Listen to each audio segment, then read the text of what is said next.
And we are live. Welcome back to Takes by Fans, folks. Today is Thursday, September 18th, 2025. I'm your host, St. Nick, and we got a great show for y'all today.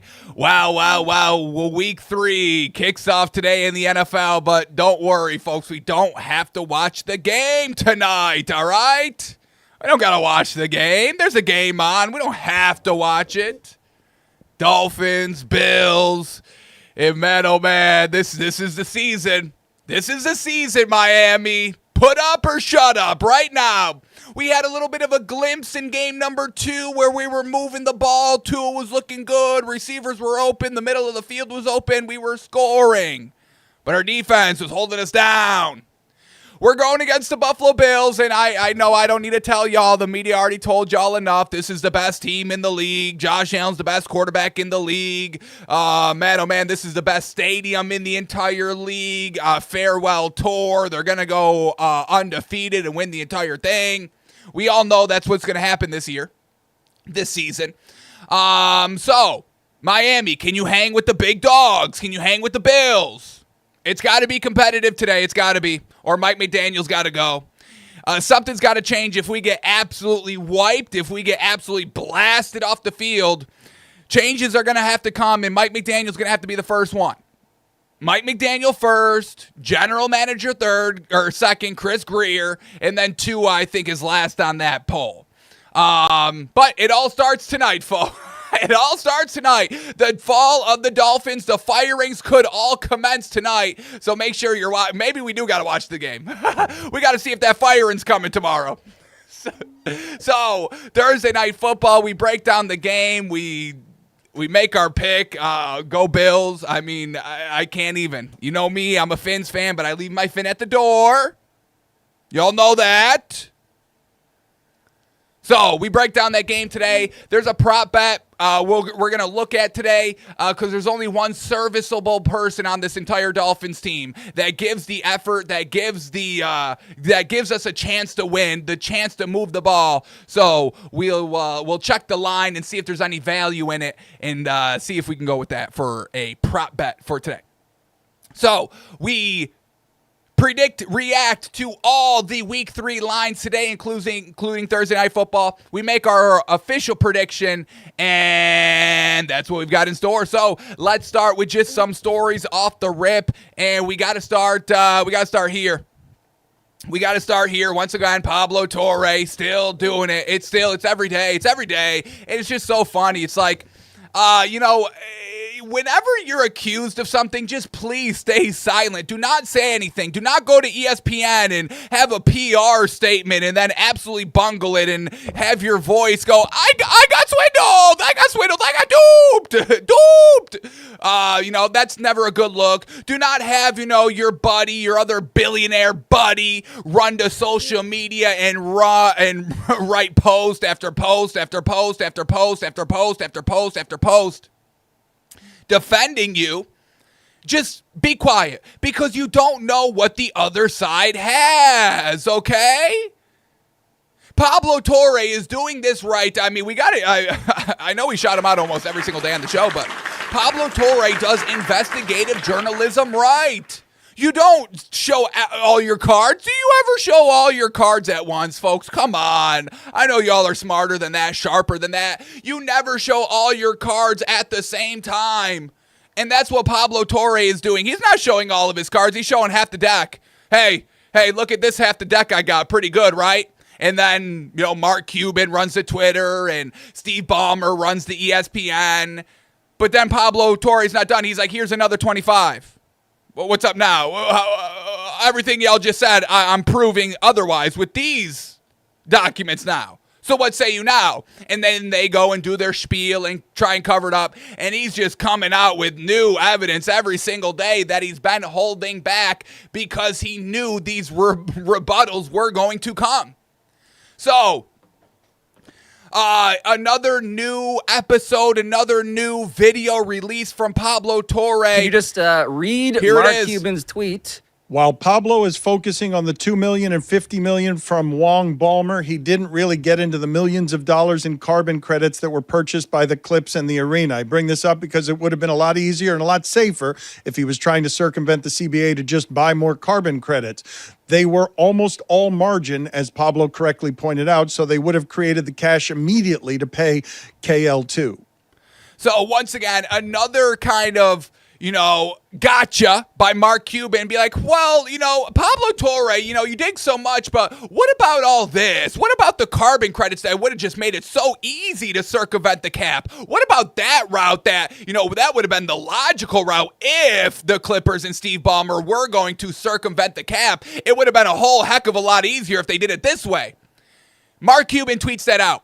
And Pablo Torre finds the article, finds the evidence that shows they did just for those not familiar, that. Was functioning as a broker. They for did carbon, just that. For carbon credit. So every time Mark Cuban goes to defend Steve Ballmer, Pablo Torre already has the evidence showing, hey, exactly. Here, this is what you're saying, Mark. It's all in the documents.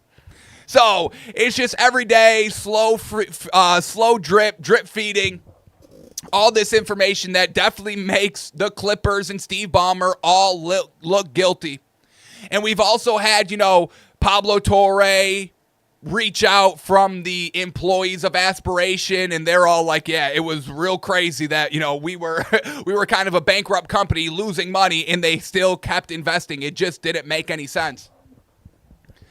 And now we're starting to get the Clippers. Now we're starting to get everybody moving off of Kawhi Leonard. All these kind of anonymous Clippers employees are now kind of saying, yeah, Kawhi was really a pain to work with. We have the medical staff here saying, quote, this, Kawhi Leonard's request for secrecy and discretion concerning his health and availability created a rift in the Clippers medical staff. We get quotes here, quote, across the organization, details about Leonard's health were considered sacred secrets, multiple sources said. And a schism between those who were in the know and those who weren't emerged early. So once again, Kawhi Leonard almost, let me just say, he's probably 99. Well, let me say this. Clippers are 99.99999% guilty here. All the evidence coming out. We've had Kawhi Leonard. He had these demands with other teams. He was having these other teams also try to do what the Clippers were doing if they wanted to get Kawhi Leonard. So we already had this. He was already telling this to other people. I want the private plane. I want some team ownership, and I want some other sponsors guaranteed. Those were his demands that he was sending out to every team.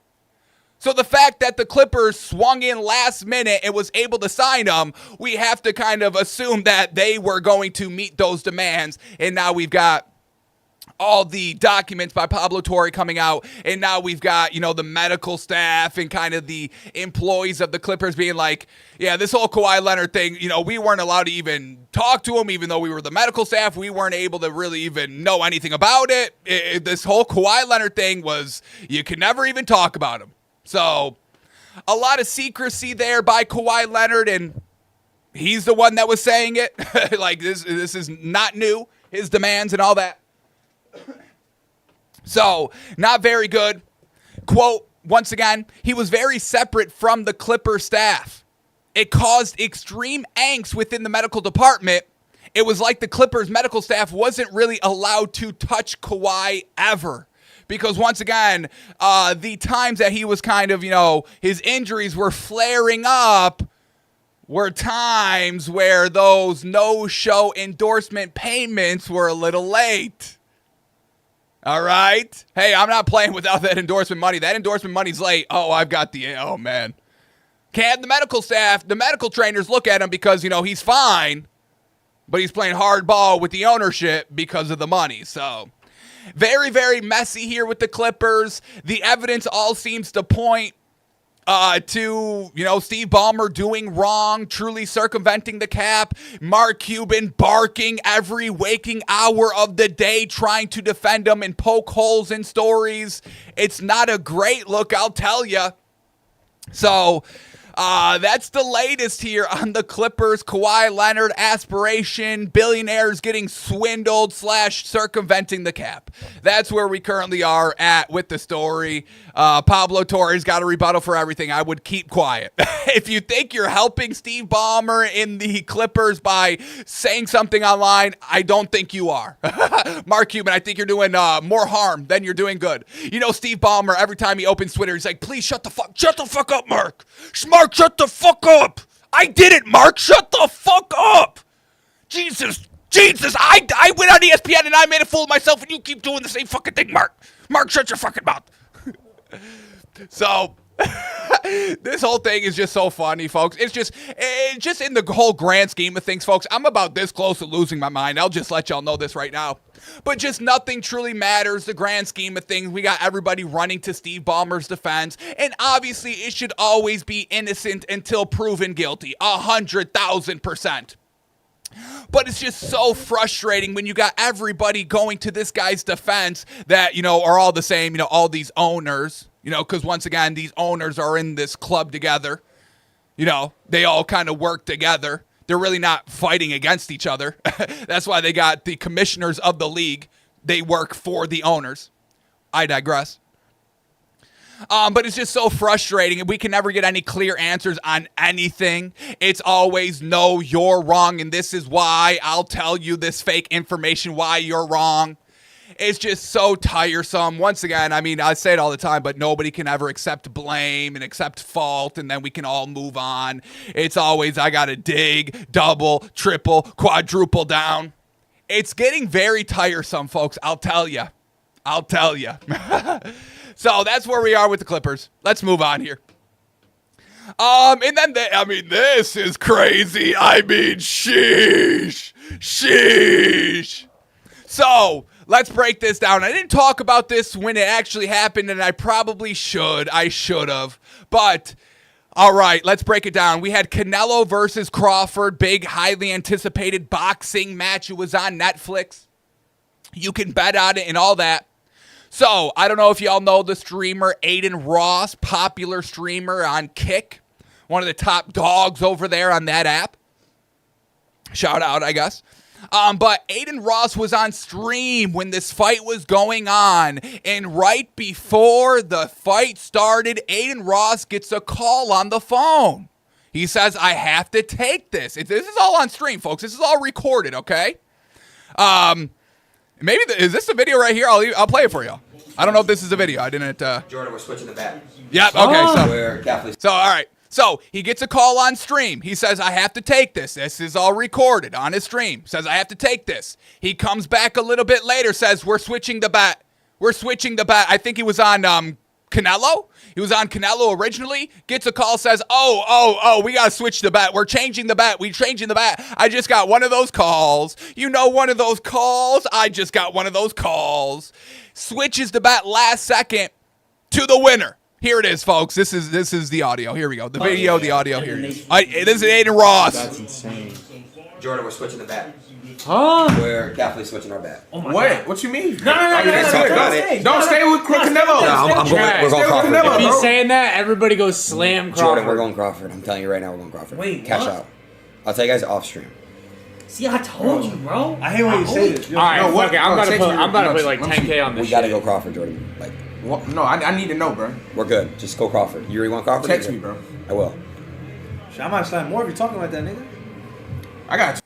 So, switches the bat last second to Crawford, says, look, I'll tell you all off stream, but I just got this call. We're all switching. Crawford ends up winning. A little suspicious. Now, you know, he could be faking. It could be a skit and all that. It's a stream. You never know.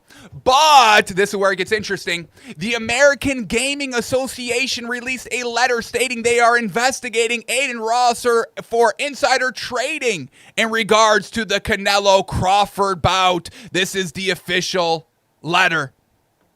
The Gaming Integrity Commission has initiated a preliminary review regarding reports that insider information may have been shared in connection with the recent Crawford vs. Canelo bout. Specifically, allegations have surfaced that a digital personality identified in multiple reports as an online content creator with a substantial following may have received or disclosed information not otherwise available to the public prior to the official commencement of wagering activity.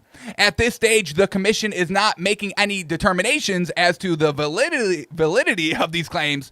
Our review is focused on 1. Whether privileged or non-public details regarding the event were communicated in advance. 2. Whether such information could have influenced betting behavior or market activity. And 3. The extent to which any third parties may have been impacted. All findings will be documented in accordance with commission procedures. Should the inquiry establish evidence of a regulatory violation, the matter may proceed to formal investigation and potential referral to partner agencies. This letter serves as formal notification of the ongoing review. The commission reserves the right to request additional information as necessary. So, pretty interesting here, folks. Pretty interesting. Once again, everything going on right now, it would not surprise me if all these fights are fixed, all right? So we'll keep an update on that, but folks, can we all just, I just want to have an equal footing when I'm gambling. Can I just have that, please? Sheesh. I spend all day watching tape and breaking down the NFL because I think I'm getting the upper leg. I'm getting the upper hand. It's all a game, folks. It's all a game. Play your game. Find a game. Play the game. All right. Let's move on here to the NFL here. Let's break down some stories before we get into our predicting and reacting to the Week 3 line, seeing if our thoughts in Vegas are lining up or if we are totally in opposite directions heading into this week. But we got some stories to catch up on and some injuries to catch up on. So here we go. Injury news. First and foremost, Justin Fields is out Sunday with a concussion, so Tyrod Taylor will start. And look, Tyrod Taylor was kind of slinging the ball around when Justin Fields went down, so this could be a good thing for the Jets, Tyrod Taylor. But Justin Fields is in concussion protocol still. Alrighty, another person that could affect tonight's game, Jalen Waddle is questionable for the game tonight against the Bills. I do think he will play, but probably maybe stay away from props and all that. He is a little banged up with the shoulder, so that's going to, potentially make it harder for him to catch the ball, survive contact, survive the ground. So probably stay away from Jalen Waddle today. All right, Ladd McConkey, another injury here for the Chargers, dealing with a biceps injury and did not practice yesterday. So we'll get the update today if he's practicing, if he's ready to go. I think he'll be fine. I don't think he'll be out this week, but just something to keep your eye on. Ladd McConkey, a little banged up. Another Charger right here, Khalil Mack. Now, kind of some good news. Yes, he's injured, but a lot of people were saying it was a season-ending injury. The test kind of came back not as bad, but he is going to miss some time. Going to probably go on IR, probably miss about 4 weeks here, but not going to be out for the season. Khalil Mack with a dislocated elbow. Alrighty, I think this is our last injury right here. Bucks guard Cody Mauch. We saw him get injured real early in Monday's game, but he is going to be out for the rest of the season. Big time loss here. Great offensive lineman here for the Bucks, but good news, they were able to survive the game without him. Now, we did see, the time that he had to throw with Cody on the field and without, it was like a full second less to throw. So expect some kind of quick hitters for Baker Mayfield coming up this week. Line's a little bit shaken up here, and he didn't have a lot of time to throw. It was like 2.3 seconds to throw with Cody Mauch not out. Sheesh, without Cody out on the field. So we'll see how that impacts the line. But like we said, we saw him win the game. We saw him kind of still execute with that limited line and get the job done. So we'll see if they're still able to do that this week. Alrighty, that's all the injury news. Not too much. Seems like the Vikings, they were a little banged up defensively. It seems like all those players or most of those players are going to be able to go this week. They've been kind of practicing earlier this week, so they are on track to play. Alrighty, here we go. And I just got to bring this up because y'all know I like Tyler Lockett. I'm a fan of Tyler Lockett, and I've been telling y'all don't sleep on Wan'Dale Robinson. Russell Wilson yesterday at the podium at his press conference, he compared Wan'Dale Robinson to Tyler Lockett. Says he sees a lot of similarities in his game, and if that's true, oh baby, watch out for this Giants team when they get an actually good head coach slash offensive mind. Once again, do not get duped. Do not get duped by that Giants performance, that offensive performance. It's still not a good offense. The red zone struggles by Brian Daboll and the Giants is the craziest thing never talked about. So, once again, when we get to the lines today, we'll see, is Vegas falling in love with the Giants? Because we are not. And if they are getting points or anything like that, we may be able to cash in on the other side. This Giants team struggles to put up points if it's not the moonshot balls that they had multiple times against the Cowboys. But shout out to Wan'Dale Robinson and shout out to Tyler Lockett. That's what this post was all about. Shout out to them. Alrighty, keep on going on here. We've got Ashton Jeanty speaking out yesterday at his press conference, and he's not happy with the amount of carries he's getting. He's like, hey, I'm a 6th overall pick. I need some more carries, and especially with Geno Smith doing whatever the fuck that was this week. 3 interceptions, not even being able to complete a ball over 10-plus yards. Yeah, I give it to Ashton Jeanty probably every single snap. This is I him. don't think you draft a guy like me to not give me, carries and touches, and I'm ready for the responsibility, and like I said, it's gonna start with me and in the run game, and I gotta continue to get better. So he wants more touches, and from so far what we've seen by Ashton Jeanty, he is a physical runner. He's looking to kind of initiate contact. He does not shy away from it. We've seen some nice moves in open space by him, some nice spin moves. So he's not kind of the big player that we were all kind of expecting right off the rip, but we are seeing some nice glimpses of Ashton Jeanty's game so far these first 2 weeks. Better than whatever Geno Smith is doing out there, truly.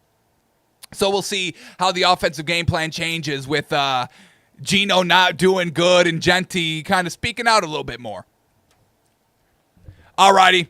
Let's talk about this and get into this. The tush push has been big this week, big back in the news, and rightfully so. Once again, refs missing multiple offsides penalties, and everybody running to the defense of the refs and the media, saying, well, in those videos it's super slowed down and it's like a fraction of a second, and it really makes it tough for those refs to see. Well, you know what? That's their fucking job. Sorry. Is it tough? Is it tough to see the difference between the ball being snapped and the offensive lineman jumping off sides? Well, then maybe that's not the job for you, unfortunately. Maybe we should try to get another ref that can actually have good reaction time. Yeah? How about that? It's just like not everybody's made for every job, folks. It's just what it is. Not everybody's made for every job. It's unfortunate. Doesn't matter if you want that job or think you're good at that job. Doesn't mean you should have that job, right? So spare me on, oh, well, it's hard on the refs. I don't give a, that doesn't mean anything. Are you crazy? Have somebody literally dedicated to looking, which they do, directly down the line at every play. I don't know why we're sticking up for the refs. I don't care if it's hard. Oh, okay, that's your job. If you can't do the job, admit you can't do the job and let's move on. Get somebody in there that can do the job. But back to this, been making the news here, and the Chiefs, oh man, not a good look here for the Chiefs. We get kind of the audio, the video from kind of NFL films and all that about this Chiefs-Eagles game and the whole tush push. And man, oh man, Chris Jones, it got to him. This Eagles team is starting to get to the Chiefs. The tush push is starting to get to the Chiefs here, folks. And it's not a good look. They did it again. So we get Saquon Barkley mic'd up. Good job.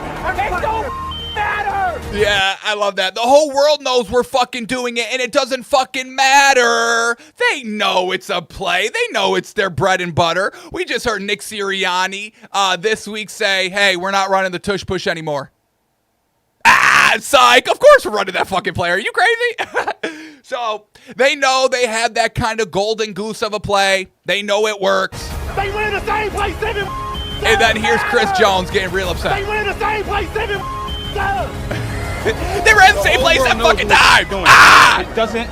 And you still can't stop it. And that's the thing here. You still can't stop it. The Chiefs just faced them second time in the Super Bowl. Still couldn't stop it. They faced them after getting shellacked in the Super Bowl. When literally, folks, the Eagles had the entire national media saying, hey, the Chiefs lost their kind of championship aura. They don't got it anymore. They're not kind of the big bad wolf heading into the season anymore like they've been the last 4 or 5 years. That's all because of the Eagles tush push. And they face them week 2 and still could not stop it. Now, like we said, potential some offsides here and there. But even when they're not offsides, because they're not offsides every time, I will give them credit for that. But even when they are on sides, they still cannot stop the play. So, man, oh man, I mean, that's gonna, finally getting to Chris Jones, I mean, the man of this team is starting to eat away at him. The world knows what we're doing. And now they're starting to unravel a little bit. So we have that audio coming out. We get Travis Kelce defending it, and once again, I mean, this is it, folks. This is true. Travis Kelce on the tush push missed call says, quote, "It's not the reason we lost the game. I don't care what anybody else says about that." And that's 100% true. You're acting like they were tush pushing literally every single play. From start to finish, every single snap was a tush push up and down the field, 100 yards every single time. That's not what it was. Patrick Mahomes had multiple opportunities to score offensively. They couldn't. What's up with Patrick Mahomes getting these free passes now, right? Everyone wants to knock me for my power rankings. Well, let's talk about Patrick Mahomes in this light right now, because he's looking as bad as some of these younger quarterbacks, missing all these wide open throws. What's up with that? Has Patrick Mahomes lost it? So, we get Travis Kelce saying, hey, we lost this game. It wasn't because of only the tush push, and rightfully so. We get Jordan Mailata here, and, he puts everybody on notice, and once again, quote, "This is my official plea to all the other teams out there. You can run the tush push the same way we do." Exactly. Once again, Josh Allen tried to do it and couldn't do it. Couldn't do it against the Chiefs. Couldn't get the 1 inch. Couldn't do it.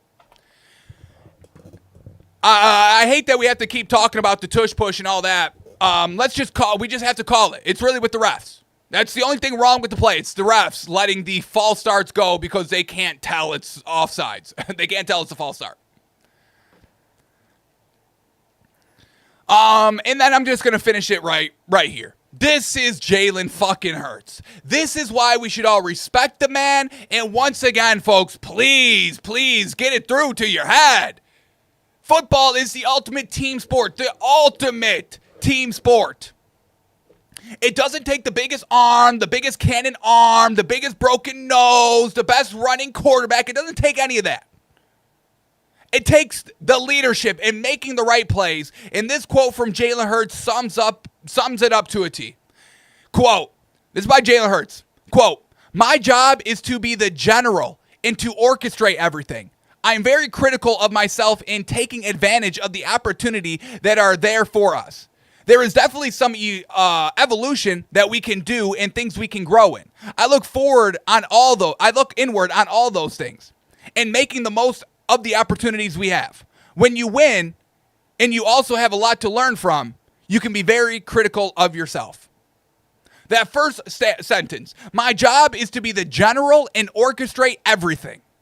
Just like the head coach, it's my job to orchestrate this team, keep this team close-knit, keep it a true team, and oversee every aspect of this team so nothing kind of gets out of line or gets out of whack that brings down the entire team.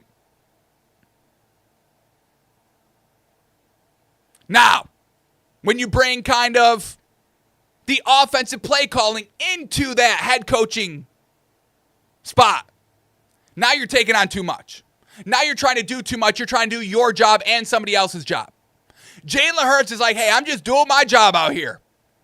I'm making the right play at the right time, and I'm following the play that was called. I'm following the play that was called to design, that was designed to fool the defense. And that's what I'm going to do. Is it going to be the most high-flying offense? It could be. It's not guaranteed. But it's going to get the job done to win the game, which is the ultimate goal. Fuck your stats. Fuck your highlights. I mean, goddamn, folks. I mean, Jalen Hurts has to thank goodness he's not in the NBA. Could you imagine? No big highlights for Jalen Hurts. Nobody would even imagine. Nobody would even think he's an athlete, a professional athlete. Highlight plays, NBA. So, shout out to Jalen Hurts. Everyone steps all over you, slaps you in the face, disrespects you. But I see you. An ultimate competitor. An ultimate general, an ultimate quarterback, Jalen Hurts. We get two at the podium gushing over his opponent. I don't know. All right, let's keep moving on here. Enough with the Eagles, enough with the tush push. Everybody, settle down. Hey, refs, get it figured out. All righty, everybody's big on Mac Jones. Everyone's ready to throw Brock Purdy away and be like, we told you Brock Purdy's not good. It's the system. It's the system. Well, hold on there, folks. First of all, they faced the Saints, okay?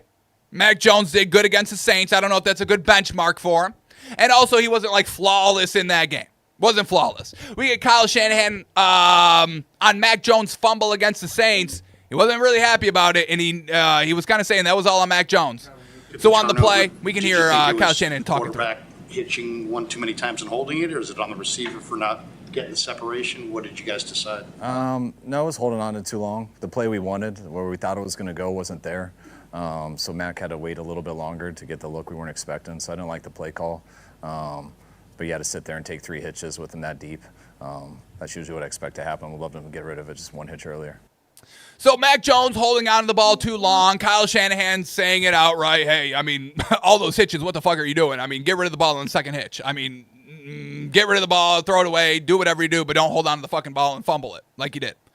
So everybody settle down. Mac Jones, once again, if it's not scripted for him, he's going to hold on to the ball too long. So let's all settle down on the Mac Jones. I know the hobby's buzzing about Mac Jones so they can offload their cards onto the next sucker. That's all right. Do your thing. Classic business. Okay. But Mac Jones, this is still Brock Purdy's job, and Mac Jones isn't stealing anything away, and Mac Jones is still not that good. Let's all just keep that in mind, okay? All righty. Is it falling apart in Chicago? They're 0-2. Ben Johnson, I mean, I feel for this dude. You look at Ben Johnson week by week, and man, oh man, he is growing older. He's growing older, folks, day by day with this Bears job. Just look at that face, folks. Woof. So, Ben Johnson with a quote here. Listen to him. I think our practice habits are yet to reflect the championship caliber team. A little bit of a call out there to his team. I mean, they're not, what the fuck are we doing out here? Not championship level execution in practices. They're not taking it as a serious kind of team. And we're seeing those results on Sunday with all those losses. So once again, everyone was big on the Bears and Caleb Williams offseason, blah, blah, blah, blah, blah, blah, folks. Never us. Never us. We saw through it. So leaders over there, get it figured out. Who's going to step up? Just like this fucking Dolphins team right here. Sheesh. Alrighty, let's start getting into this Thursday night football game, shall we, folks? Thursday night football now. I know everyone's going to be betting the Bills, rightfully so. But watch out, folks. This is a spot where we can spoil, I'll tell you. And even Mike McDaniel thinks so. This is a quote, Mike McDaniel on the Dolphins playing on short rest this week. He says, quote, Thursday night games, after a loss, they can be a blessing because you have no time to think about anything else. We can't think about that loss last week. We're on to the Bills. That's all we can think about this Bills game. Fuck the loss, fuck the blah, fuck the 0-2. We get back on track and we go win this Thursday night. So, don't sleep. I'm not telling you to bet the Dolphins money line. Trust me, I'm not. I don't take the money line. I don't take any of the points. I stay away from it. But, Fins Nation, let's have a little optimism going into the game, okay? Still a chance. Still a chance to turn around the season. And then we get this again, and this is interesting. Fox Sports, once again, lists their top 10 players for tonight's primetime game. We saw them do the top 10 for Monday's doubleheader, and they had Max Crosby 1 and Justin Herbert 2. We thought that was an abomination, and this one, it's kind of respectful. Obviously, they listed number 1 player as Josh Allen in tonight's game, and okay, yes. Number 2 is Tyreek Hill, and number 3 is Minkah Fitzpatrick. So, we've got 2 of the top 3 best players in this game. Bink. So, once again, don't rule us out too much. A little disrespect by James Cook. I think James Cook is probably the second best player in this game. They list him at 5. I put James Cook 2. Maybe Tyreek Hill 3. Devon Achane should be over Tyreek Hill and Minkah Fitzpatrick, to be honest. And that's really one of the big prop bets I like for tonight's game here, folks. But before we talk about the prop bet, let's just kind of overview this game. So here we go. Thursday night football, Dolphins, Bills, and the line is 12.5. 12.5. Woof. Woof. I stay away from Dolphins everything. I don't want the points, the plus 600 money line, not enough value for me. Now, the Bills are a little banged up defensively. I want to say it's like Deion Dawkins. I want to say it's like Deion Dawkins still out. Or Ed Oliver and Matt Milano all out tonight.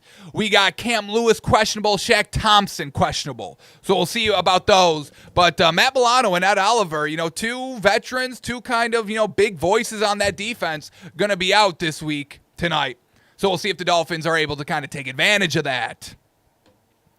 Alrighty, but back to it. Dolphins plus 12.5. I mean, look, this Dolphins defense has been giving up scoring points, scoring drives almost every single drive. I think we've stopped 2 drives. Definitely 1. I think maybe 2 drives we've stopped all season long. And we know this Bills offense, they can get it done. Josh Allen through the air, Josh Allen through the ground. We heard Tua already gush about Josh Allen in this Bills team, so we don't need to do it anymore. But we know about this team. So I think the Bills absolutely rout us. I don't think we're competitive, and I think this is the start of the firing process. The firing of Mike McDaniel, I think, is going to be tomorrow because this game is so ugly. Last game in Buffalo, this Highmark Stadium, oh my goodness. Another primetime game for the Bills Mafia. Another game where they can have a great week. It's going to get ugly, folks. Go Bills, go Bills. But I will say, 1 prop bet I think I may like. I did not look at what the yards is, but there's only 1 person on this Dolphins team that is solid, that puts his head down and goes to work every single game, and that's Devon Achane. Now, let's see his rushing and receiving yards prop. If we can get it around kind of the 70 to 80 mark, I gush. Let's see. Rushing, receiving yards for Devon Achane, it's at 100. All right. I knew it was too good to be true in that 70 to 80 mark. So,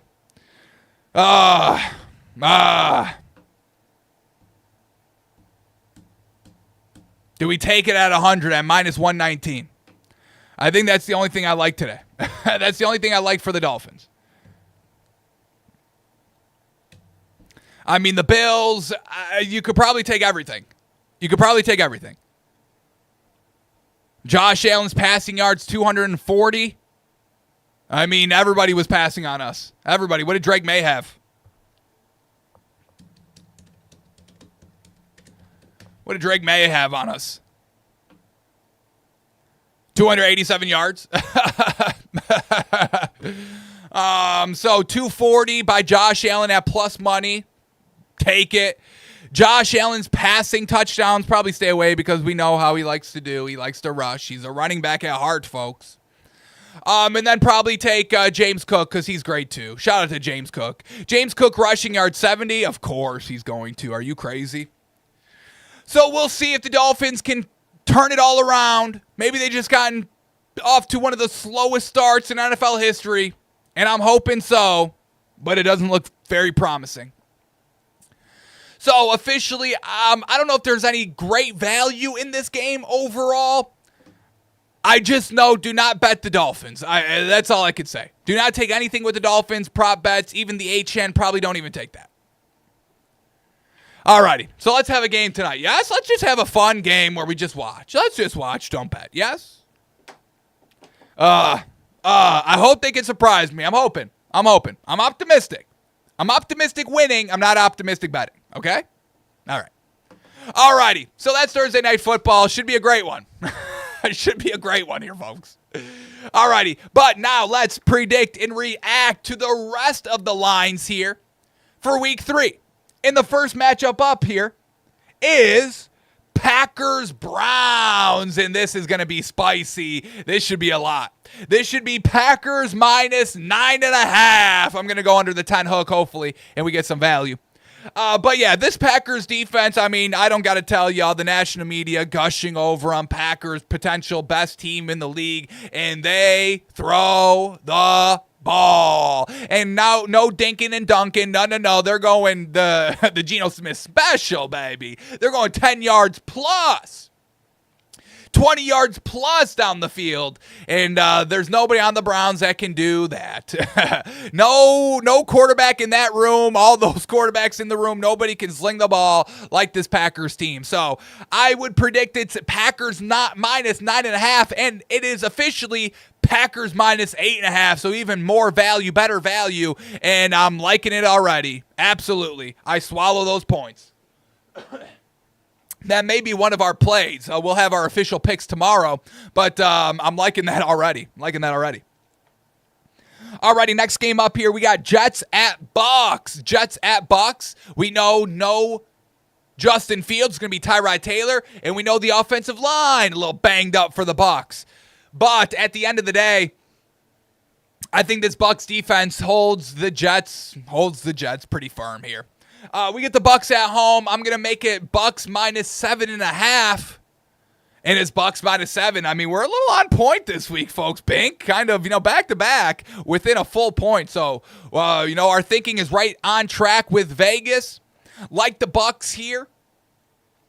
Baker Mayfield slinging the ball around. The first two games have gone down to the wire. So the 7 line is a little scary. We probably stay away or maybe buy it down to 6. But the Bucks should be able to win this game. No problem. Alrighty, next game up, Rams at Eagles. And oh yeah, I can't wait for this one. Can I even say this is the game of the week? Rams at Eagles. I've been trying to tell y'all this Rams team is cream of the crop. Top 3. I've got them maybe top 4. What do I got in my power rankings real quick? I've got the Rams currently 4 in my power rankings, and we actually just dropped the Eagles back to 5. So I've got Rams above the Eagles in the power rankings. Everybody's chirping me about it. Everybody has the Eagles as the number 1 best team in the league with the quarterback that, shout out, that, throws the ball 100 yards a game. Shout out. But I think this Rams defense, once again, nobody's talking about it, and I think it stops this Eagles offense. And once again, this Rams offense, folks, Devontae Adams, Puka Nacua, Kyron Williams, I mean, what the fuck are y'all missing? What are y'all missing?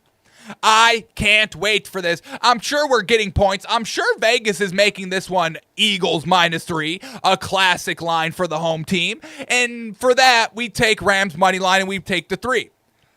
Any other points more than 3 is disrespect and abomination by Vegas that we absolutely munch on. I'm going to call it Eagles minus 3 here, folks. Let's see. Eagles minus 3.5. So Vegas giving more love to the Eagles.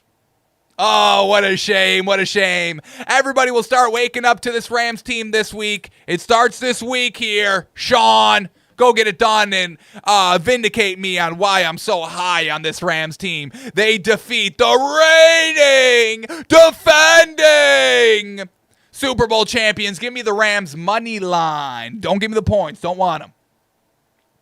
Alrighty, next game up here. Falcons-Panthers. Falcons-Panthers. Wow. Alrighty, well, this is the game where the Falcons offense and kind of Michael Penix Jr. can get a little comfortable. Once again, the Panthers, yes, they made it a little close against the Cardinals, but that was getting absolutely gashed for the rest of the game, and Kyler Murray fumbling and giving them an opportunity and 5 minutes left, and total collapse by the Cardinals defense. I'm not buying into this Panthers team. I don't care how many points they put up. It's fake points.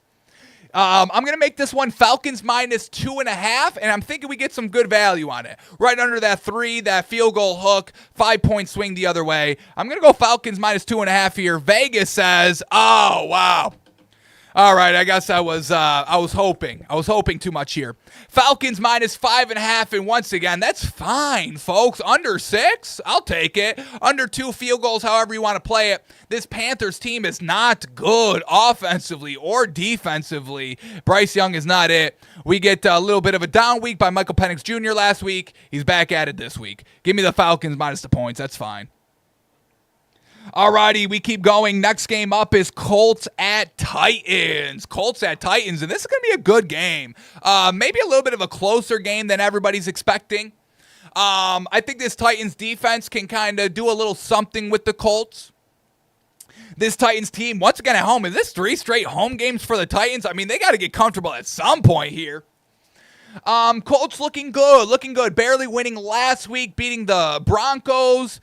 Daniel Jones still slinging the ball all around. Running game good. Passing game, Alec Pierce making a name for himself like I told y'all. Yeah, this is going to be interesting here. I'm probably going to stay away from this game overall unless it's just something too good to pass up, but I doubt it.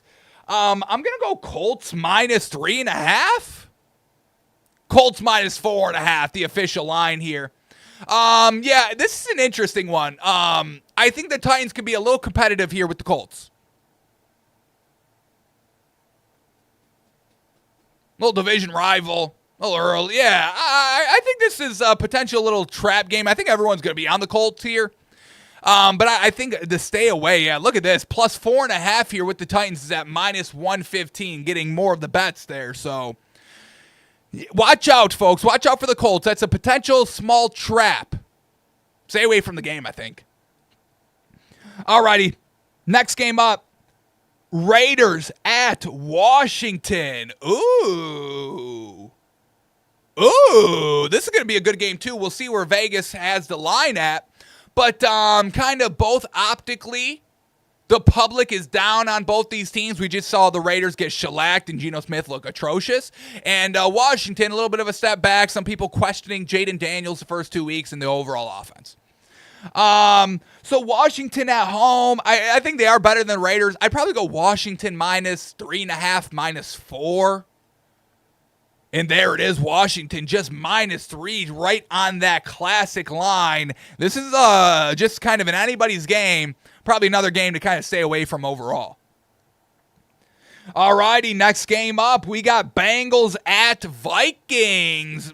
Another real interesting game here. Probably got to stay away. We got backup quarterbacks going. We got Jake Browning for the Bengals against Carson Wentz for the Vikings. And this could potentially be an upgrade at quarterback here. We've seen Carson Wentz, a little bit of cat out of the bag. Is he good or not? But he's got that great system and the great offensive mind of Kevin O'Connell by his side. So, the Vikings defense getting a little healthier. I know Jake Browning looked fantastic. He still threw interceptions, okay? He looked good, still threw some picks. I think if it's Vikings minus 3, we are getting great value. I don't want to swallow more than 3. It should be higher than 3. This really should be Vikings minus 5 and everybody jumping and gushing on the Bengals here. So let's see if that's the case. It is not the case. Dang it. Vikings minus 3. Another one right on that baseline here. I think another game you just got to stay away from total. Vegas is saying we can't really give you an edge one way or the other here. And both these games, the Raiders, Washington, Bengals, Vikings, could truly go either way. So that's an interesting one. If I had to take one here, if I had to take a side for Bengals, Vikings, I go Vikings. Alrighty. Next game up here, Steelers, Patriots. Woof, another, man, these games have been good games, good matchups real early on. Tough to find good value in week 2, and I think it's starting to creep up into week 3. Damn, Vegas and NFL, they're on it this year, folks. So Steelers at Patriots. You go Patriots -3 just on the baseline. Home team always -3, and then you evaluate from there.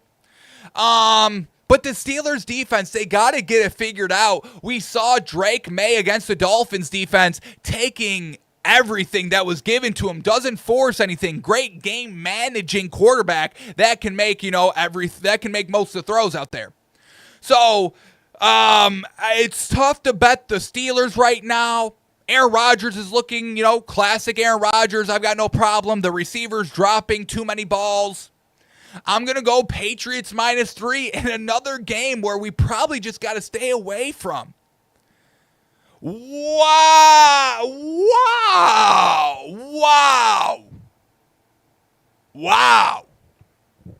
Steelers -1.5? Really?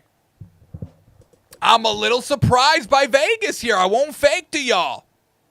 But I think that just gives credence of what we've been saying. Let's not take that Seahawks loss too much because it was kind of a downfall on the botch kick return that went for a touchdown. Really changed the entire game. That came, early fourth quarter, late in the game. So that's an interesting one. Right off the rip, I think you have to go Steelers money line according to what Vegas has given us here on the line. Wow, that's interesting. We got to sleep on that.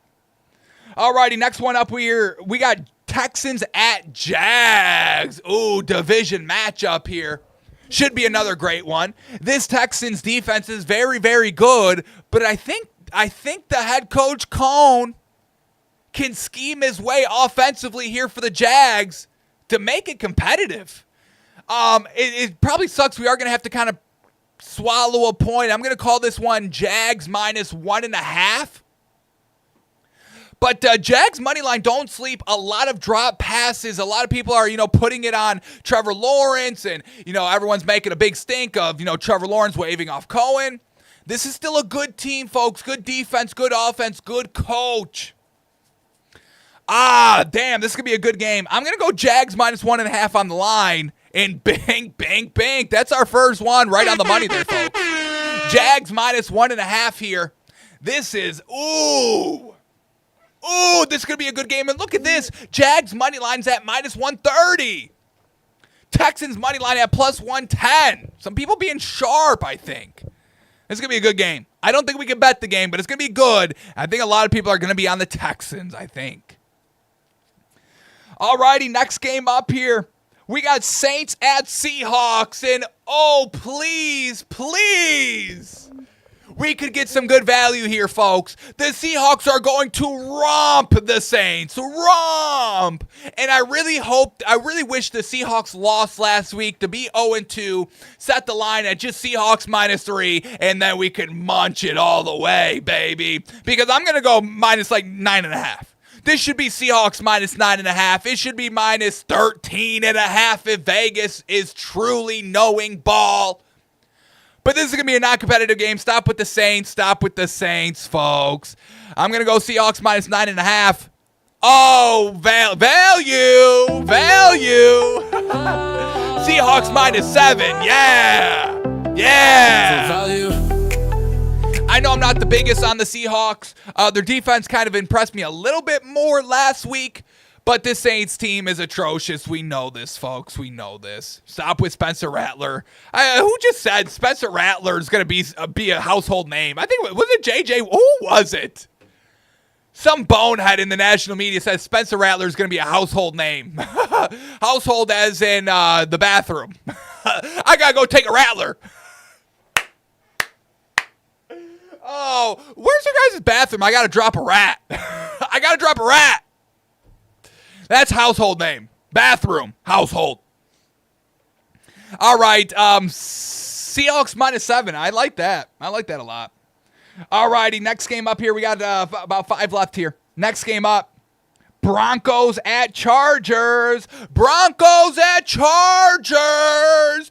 Bo Nix, the best quarterback in the league. The Broncos defense, the best defense in the league that keeps on giving up points. So good, right? Denver Broncos gave up 29 points to Daniel Jones. Denver Broncos gave up 12 points and made it close against the Titans. Oh, I'm loving the Chargers here. Keep disrespecting them. Keep doing it. Chargers minus 7.5. I want it over the touchdown hook. Oh, folks, we got our best bet of the week. Chargers minus 2.5. Are you crazy? They're telling us the Broncos are a better team on a neutral field. Show me, please. Oh my God, dude, Bo Nix is gonna look worse than Geno Smith. We know Geno Smith, 0 touchdowns, 3 interceptions, no pass over 10 yards. It's going to get worse for Bo Nix. No pass over 5 yards and 5 interceptions. 120 yards on 30 completions. I'm telling y'all, what the fuck are y'all talking about? Broncos! Oh my gosh, I can't believe this, dude. How about another smack in the face for you, Herbert? This is insane, dude. -3, -2.5. I'm disgusted.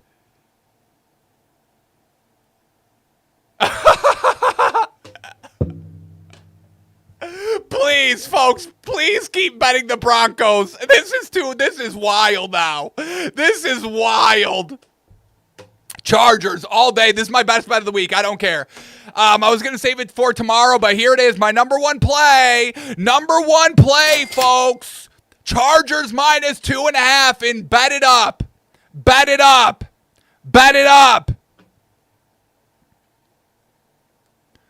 Chargers minus 9.5. My second best bet of the entire week. Insane. Folks, I mean, we have the number 2 team in the league versus the number 23rd team in the league. Unbelievable. Unfucking believable. Okay. All right. Well, damn, that's crazy. We got more games. Here we go. We got to finish out here. 4 more games. Let's see if we oh, I'm gushing, folks. I'm gushing. Next game up here, we got Cowboys at Bears. Woof. Talk about 2 shit teams. Probably take the over. We take the over here, whatever it is. It's probably going to be like 54. That's fine. We take the over. Pick 'em, Bears -3, whatever you want to use. We stay away. Don't care about this game. Cowboys -1.5. The over's at 50.5. We take that. 2 shit defenses, 2 shit teams overall, but we just saw last week 2 shit teams equal 60+ points. Giants, Cowboys. We get more shit this week. Take the over. All right, here we go. We've got Cardinals at Niners. Another chance where we can get impeccable value. Another chance where Vegas has the value so wrong it's crazy and I'm about to scream. I think Vegas is going to go Niners -2 on this. And if they do, bank. We buy it back up to the -9.5 like we did for the Chargers. This Cardinals team is not good. I know Mac Jones is on the Niners, and I just told y'all don't buy into him. 1 game fluke. He can still run the offense okay. But against this Cardinals team is not good. Please, Vegas, please show me you don't know ball with this line. This should be Niners minus 4.5, and everybody scratching their head be like, well, the Cardinals are 2-0. That seems like good value. That's what I want to see. Please, please. Niners minus 2.5. Ding, ding, ding, ding, ding. Ding, ding, ding. Vegas doesn't know shit. Vegas doesn't know shit. We get the Niners at home. We get the Niners at home under that 3-point hook, that field goal hook. Yeah, I'm gushing. You keep your Cardinals to 2-0. Kyler Murray that just beefed the game against the Panthers and luckily still won it. This is not a complete team. It's all scripted. Marvin Harrison Jr. is not giving us 100% effort. Give me the Niners. Damn! Vegas is crazy this week. We've got two impeccable values, folks. Chargers minus 2.5, Niners minus 2.5. I mean, we gush, we cash. I'm telling you, remortgage your house here. Final two, Chiefs at Giants. And man, the Chiefs needed this game. They needed it bad. I'm not buying and I'm not putting any stake into the Giants with their 30 points and all that. They still can't get it done in the red zone. I'm going to go Chiefs minus 2.5 here. Could be a little bit more, and I'll swallow whatever's needed. Wow. Wow, I'm off by a mile on this. Wow. Rightfully so. Rightfully so. Chiefs minus 6. Probably going to stay away from the game. But I would lean the Chiefs minus 6 here. That's a lot more than I thought. All right, and then the final game, the Monday night game, Lions at Ravens. Lions at Ravens. The Lions team that's back, folks, right? Right? We'll see how much credit Vegas gives the Lions here, but I'm not. Give me the Ravens minus 4. Ravens minus 4 at home. Ravens minus 4.5. Don't buy into it. I know everyone's gushing over the Lions. I know they are. Oh my God, Lions plus 4.5 points. People are munching it. Woo! Woo! Alrighty, so that's the week 3 lines here, folks. Impeccable value. We found it. Chargers, Niners, the 2 best bets of the entire week. I'll sleep on these rest of the games, do a little digging, and we'll have our official top 5 picks tomorrow. On tomorrow's show when we break down the games, but man, you made me gush, Vegas. Thank you. You made me gush. That's why we predict before we look, folks. We got to see where our thinking is compared to Vegas, and that's where we find the real good value, the gush value. And here we go. Mark Cuban back to it. Mark Cuban back to Twitter before we end here. 57 minutes ago, Mark Cuban says another, look at this. How many words is this? Dude, oh my gosh, how many words is this? This is enough. Mark, somebody take away this man's phone. It's enough. It's enough.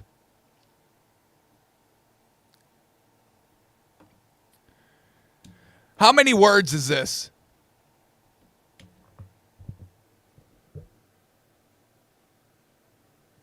Well, it's 2,500 characters. 2,500 characters. Insane, dude.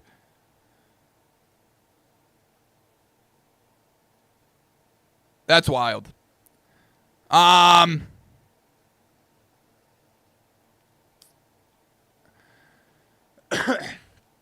does he say here quick?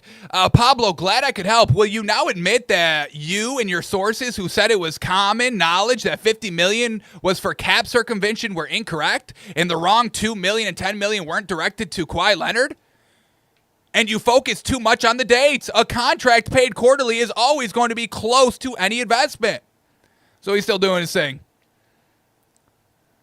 All right, so Mark Cuban thinks he's right. Pablo Torre thinks he's right. The NBA does not expect to have a resolution on the Kawhi Leonard salary cap circumvention investigation until after the All-Star game. So don't expect anything soon.